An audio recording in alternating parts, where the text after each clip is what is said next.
Vaikapa MLC Hindupuram నియోజకవర్గానికి చెందిన ముఖ్య నేత మహమ్మద్ ఇక్బాల్ తెదేపాలో చేరారు. అధినేత చంద్రబాబు ఆయనకు పసుపు కండువా కప్పి పార్టీలోకి ఆహ్వానించారు. ఇక్బాల్ ఇటీవలే వైకాపాకు ఎమ్మెల్సీ పదవికి రాజీనామా చేశారు. దీనికి సంబంధించిన లేఖలను సీఎం జగన్ మండలి చైర్మన్ కు పంపించారు. హామీలు అమలు చేయలేక కాంగ్రెస్ పార్టీ ముఖం చాటేసిందని మాజీ మంత్రి సిద్దిపేట ఎమ్మెల్యే హరీష్ రావు విమర్శించారు. సంగారెడ్డి జిల్లా పటాన్చెరువు మండలం రుద్రారంలో భారాస నేతలు ప్రచారం నిర్వహించారు.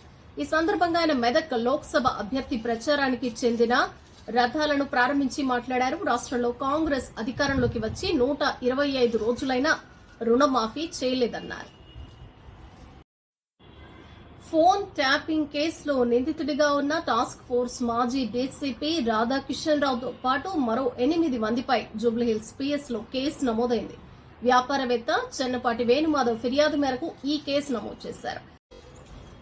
మద్యం కుంభకోణంతో సంబంధమున్న మనీ లాండరింగ్ కేసులో ఈడీ తనను అరెస్ట్ చేయడాన్ని సమర్థిస్తూ హైకోర్టు వెలువరించిన తీర్పును ఢిల్లీ సీఎం అరవింద్ కేజ్రీవాల్ సుప్రీంకోర్టులో సవాల్ చేశారు.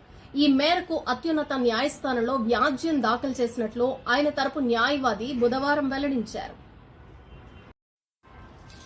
తెదేపా అధికారంలోకి రాగానే బోధన రుసుములను చెల్లింపుల్లో పాత విధానాన్ని అమలు చేస్తామని ఆ పార్టీ జాతీయ ప్రధాన కార్యదర్శి నారా లోకేష్ హామీ ఇచ్చారు.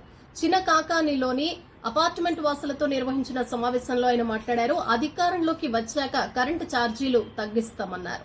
వైకాపా ప్రభుత్వంలో జరిగిన అభివృద్దిపై చర్చకు తాను సిద్దమని సీఎం జగన్ కు సవాల్ విసిరారు.